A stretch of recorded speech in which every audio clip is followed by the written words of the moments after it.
నమస్కారం అండి. జూన్ 4వ తేదీ నాగాయనపల్లి లేపాక్షి మండలంలో సవిత అనే 35 సంవత్సరాల వివాహిత ఆత్మహత్య చేసుకొని చనిపోయిందని మనకి నెక్స్ట్ డే అంటే 5వ తేదీన మనకి ఇంటిమేషన్ రావడంతో మనం వెంటనే కేసు కట్టి ఇన్వెస్టిగేషన్ చేయడం జరిగిందండి. అప్పుడు మనం ఇనిషియల్గా 194 బిఎన్ఎస్ఎస్ కింద మనం కేసు కట్టాము, అంటే సస్పిషియస్ డెత్ కింద.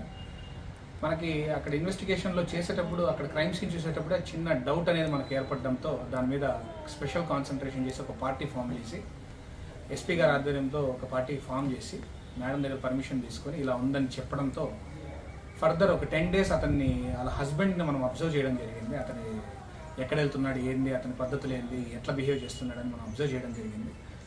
మాకు ఒక 90% డౌట్ రావడంతో డాక్టర్ ఒపీనియన్ కోసం వెయిట్ చేయడం జరిగింది. డాక్టర్ ఒపీనియన్ స్ట్రాంగులేషన్ ఉంది అని వచ్చిన తర్వాత కన్ఫర్మ్ చేసుకొని మనం అతనికి కొన్ని క్రాస్ క్వశ్చన్స్ వేయడంతో అతను ఈరోజు కన్ఫెస్ చేయడం జరిగిందండి.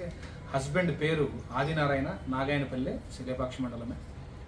అతను గొంతు పిసికి చంపి ఆ అమ్మాయిని ఉరి వేసుకున్నట్టు దాన్ని చిత్రీకరించి కేసు కట్టించడం జరిగింది. మెయిన్ ఎందుకు ఇలా చేశాడంటే అతను ఆ అమ్మాయికి వేరే ఒక ఇల్లీగల్ అఫైర్ ఉంది అనే ఒక భావనతో, ఒక డౌట్తో, అనుమానం ఏర్పరచుకొని ఫ్యూ మంత్స్గా దాన్ని ఎక్కువ కోపంగా అతను తీసుకోవడంతో ఆ అమ్మాయిని చంపి ఆ అమ్మాయిని వదిలించుకుందామనే ఉద్దేశంతో ఈ పని చేశాడని మనం ముందర ఒప్పుకోవడం జరిగింది. ఈరోజు అతను రిమాండ్ కూడా పెడుతున్నాము. ఫర్దర్ ఇన్వెస్టిగేషన్ కోసం పోలీస్ కస్టడీ తీసుకొని మెరిట్స్ బట్టి ఈ కేసు ఫైనలైజ్ చేయడం జరుగుతుంది. Thank you.